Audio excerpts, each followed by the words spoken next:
मौत उसकी है करे जिसमें ज़माना अफसोस।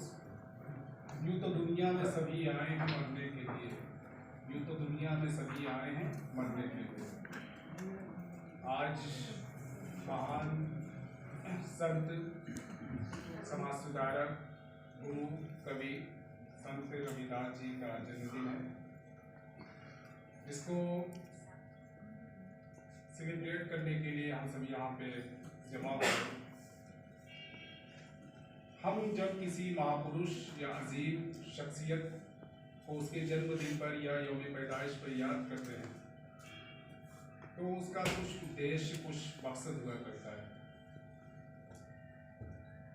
एक उद्देश्य तो ये मेन जो उद्देश्य होता है वो यही होता है कि हम उनके बताए हुए मार्गों पर, उनकी शिक्षाओं पर अमल करें, अमली तौर पे अपनी ज़िंदगी में उसको लागू करें। ये नहीं कि हम सिर्फ उनको याद करके रह जाएं और एक तरीके से उनके जन्मदिन के हम रस्मी तौर पे अदा करें।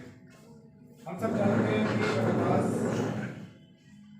जी का जन्म बनारस में 1433 ईस्वी में हुआ था और उनकी वफात या मृत्यु 1540 ईस्वी में बनारस ही में हुई थी। रविदास जो नाम पड़ा उसके बारे में कहा जाता है कि रविवार के दिन पैदा हुए थे, इसलिए रविदास नाम रख दिया गया। हमारे देश के कई प्रदेशों और सूबों में उनको विभिन्न नामों से, मुख्तलिफ नामों से पुकारा जाता है, कहीं रविदास, कहीं रैदास और कहीं दूसरे नामों से।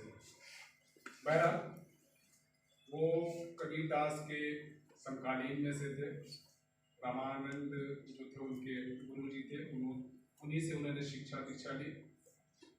अगर हम उनके कार्यों को देखें, उनके जीवन और जिंदगी पे रोशनी डालें तो ये बात जाहिर होती है कि उन्होंने जिंदगी भर सामाजिक, धार्मिक, जातिगत भेदभाव, सामाजिक कुरीतियों के खिलाफ एक आवाज़ उठाई, उसके लिए लड़े और समाज में जो गैर बराबरी है, जो अन्याय है, उसके खिलाफ भी उन्होंने आवाज़ उठाई।